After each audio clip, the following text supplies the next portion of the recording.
चरैवेति संस्कृत कक्षाओं में आपका स्वागत है।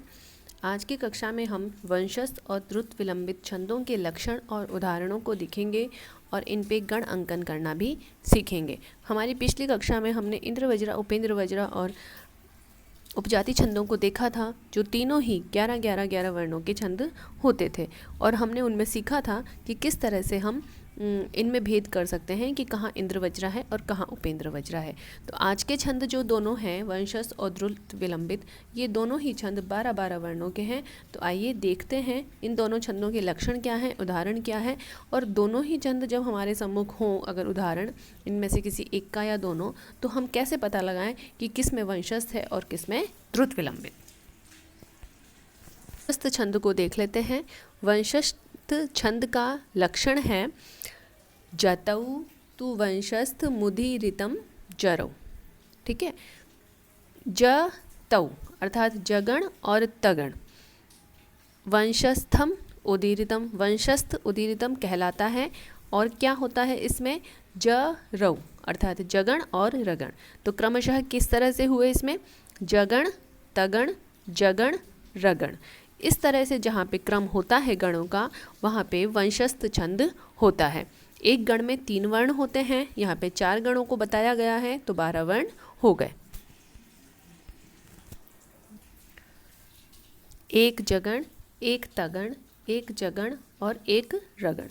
जगण का हमें पता है य माता रा ज भा न। ठीक है, ये हो गया हमारा जगण। तगण का हमें पता है य माता रा ज, ये हो गया हमारा तगण। रगण में य माता रा ज भा, ये हो गया हमारा रगण। तो हमें इन चीज़ों को ध्यान रखना है, जगण तगण जगण और रगण। अगर हमें गणों का क्रम पता है तो हमारा छंद को निकालना किसी भी उदाहरण में कोई मुश्किल कार्य नहीं है। आइए इसका उदाहरण देख लेते हैं। उदयति पूर्वम कुसुमम ततः फलम, घनोदयः प्राक् तदनन्तरं पयः, निमित्त नैमित्तिक योरयं क्रमस्तव प्रसादस्य पुरस्तु संपदः।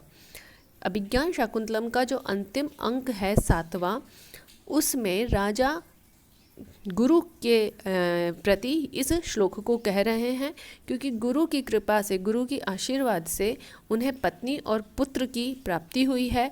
साथ ही उन्होंने इंद्र के शत्रुओं को हराकर अपने शौर्य, यश और प्रशंसा को भी प्राप्त किया है। तो वो यही बोल रहे हैं कि आपका दर्शन तो मुझे बाद में हुआ है, उससे पहले ही मुझे पत्नी, पुत्र और इतने यश और सम्मान की प्राप्ति हो गई है।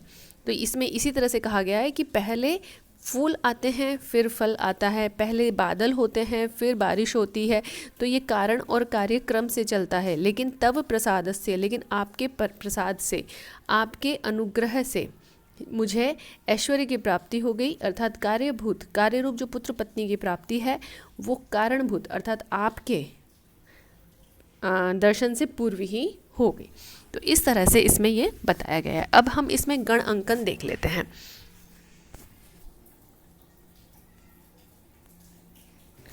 तो देखिए, ऊ में आपका क्या होएगा, लघु, दे में गुरु, ती में लघु। तो लघु गुरु लघु, जगण हो गया य माता राज भा न, जगण हो गया। अब हमें चाहिए तगण। तो तगण में देखिए, पू में जो पूर्वम है उसके पू में आपके गुरु हो जाएगा, क्योंकि बाद में रेफ है, संयुक्त वर्ण है, तो आपका तगण का गुरु हो गया। पूर्वम, व में अनुस्वार है तो वो भी गुरु हो गया। कु में छोटे उ की मात्रा है तो वो लघु हो गया। तो आपका ये तगण बन गया, पूर्वम कु, यहाँ तक आपका तगण बन गया।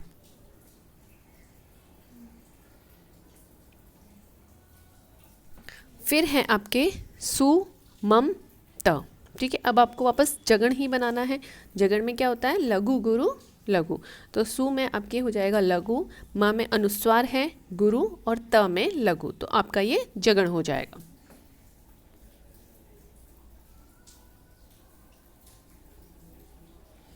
फिर आपको चाहिए रगण। रगण में क्या चाहिए होता है? य माता रा ज भा, गुरु लघु गुरु।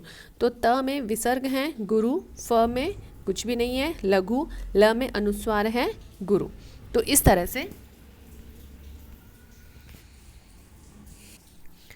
तरह से आपका ये रगण हो जाता है। तो उदैति में जगण, पूर्वम कु यहाँ तक आपका तगण, सु मम त यहाँ तक आपका फिर पुनः जगण, और तह फलम यहाँ पे आपका रगण।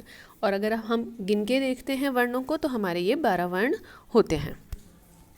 तो इस तरह से ये हमारा उदाहरण होता है वंशस्थ का। एक बार फिर से देख लेते हैं इसके लक्षण और उदाहरण को। लक्षण है इसका ज तौ तु वंशस्थ मुदीरितम जरौ। तो आपको इसमें क्या चीज़ ध्यान रखनी है? जतौ और जरौ को, ठीक है, यही आपके गण को बताते हैं। और जतौ जरौ, जतौ पहले है जरौ बाद में है, तो हमें ये क्रम भी ध्यान में रखना है। अब हम आगे देखते हैं अगला छंद, द्रुत विलंबित छंद। यह छंद भी आपका 12 वर्णों का ही छंद है। देखिए द्रुत विलंबित छंद का लक्षण क्या है? द्रुत विलंबित माह नभौ भरौ। अब ठीक है, देखा द्रुत विलंबितम आह कहा जाता है कहाँ? जहाँ नभौ भरौ ये स्थिति होती है। न भौ अर्थात नगण और भगण, भरौ अर्थात भगण और रगण। तो हमें इसमें क्या देखना है? एक नगण होगा, 2 भगण होंगे और 1 रगण होगा। ये भी 12 वर्णों का छंद है। वंशस्थ भी 12 वर्णों का छंद था, उसमें भी अंतिम में रगण था, इसमें भी अंतिम में रगण है। तो इतना तो इसमें सिमिलर है, इसलिए कन्फ्यूज़न हो सकता है। लेकिन उसके अलावा वहाँ पे था जगण, तगण और जगण, और यहाँ पे क्या है? नगण, भगण, भगण। नगण में 3 लघु होते हैं, भगण में पहला गुरु फिर 2 लघु होते हैं, फिर पुनः भगण है इसमें तो पहला गुरु 2 लघु होंगे, और रगण में गुरु लघु गुरु होंगे। तो आइए इसका उदाहरण देख लेते हैं। अभिमुखे मयि संहृत मीक्षणम हसित मन्य निमित्त कथोदयम विनय वारित वृत्तिस्तस्या न विवृतो मदनो न च संवृतः। यहाँ पे राजा द्वितीय अंक में अभिज्ञान शाकुंतलम के विदूषक को शकुंतला से संबंधित अपने अनुभव को बताता है कि मैं शकुंतला से जब मिला तो विदूषक बोलता है क्या वो भी आपकी तरफ आकर्षित थी? तो वो उसको उसके हाव भावों के बारे में बताते हुए ये श्लोक राजा कहता है कि जब वो मेरे अभिमुख होती थी तब तो वो मुझे नहीं देखती थी, अर्थात मैं उसकी तरफ देखने लगता था तो वो दृष्टि हटा लेती थी, किसी अन्य बात पे वो हंसने लग जाती थी। इस प्रकार विनयशीलता के कारण वह अपनी प्रवृत्ति को रोके हुए थी।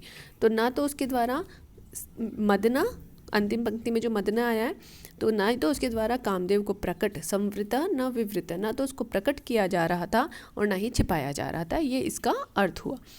अब इसमें अगर हम देखते हैं तो जो अभिमु, यहाँ तक आप देखिए 3 लघु हैं, अ लघु, भी लघु, मु लघु। तो ये क्या हो गया आपका? नगण, ठीक है। फिर खे गुरु, म लघु, यी लघु, तो क्या हो गया आपका? भगण। फिर स में अनुस्वार भी है और आगे संयुक्त वर्ण भी है तो गुरु, और ह लघु, त लघु, तो आपका पुनः भगण हो गया। फिर मी, म में बड़ी की मात्रा है मिक्षणम, तो मी और आगे संयुक्त वर्ण भी है गुरु, और क्ष लघु और ण में अनुस्वार है तो गुरु। इस तरह से आपके ये द्रुत विलंबित का गण अंकन होता है। एक बार देख लेते हैं।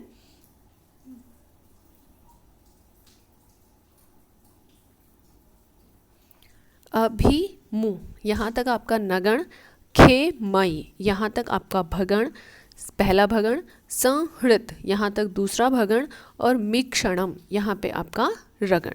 तो इस तरह से जब आप इस पे अंकन करेंगे गण का तो फिर आपको स्पष्ट हो जाएगा कि वंशस्थ है या द्रुत विलंबित है। वंशस्थ में जतौ तु वंशस्थ मुदीरितम जरौ, तो जगण, तगण, जगण, रगण था। यहाँ पे क्या है आपका? द्रुत विलंबितम आह न भौ भरौ, नगण, भगण, भगण और रगण, ठीक है। तो इस तरह से आपको इनको देखना है। इसको हम जब छंद पूरे हो जाएंगे तो कुछ उदाहरण लेके फिर उस पे आपको भी देंगे प्रैक्टिस के लिए, और हम भी आपको कुछ उदाहरणों पे मिक्सअप उदाहरण देकर मिले हुए फिर देखेंगे कि कैसे हम लोग उनमें छंद निकालते हैं। ठीक है, तो आज की क्लास में इतना ही। वंशस्थ और द्रुत विलंबित का आप अभ्यास करिएगा। मैंने आपको गण अंकन करना दिखाया, लेकिन आप इस उदाहरण को अपनी कॉपी में लिखिए, चारों पंक्तियों को, और उस पे गण अंकन करने का अभ्यास करिएगा। धन्यवाद।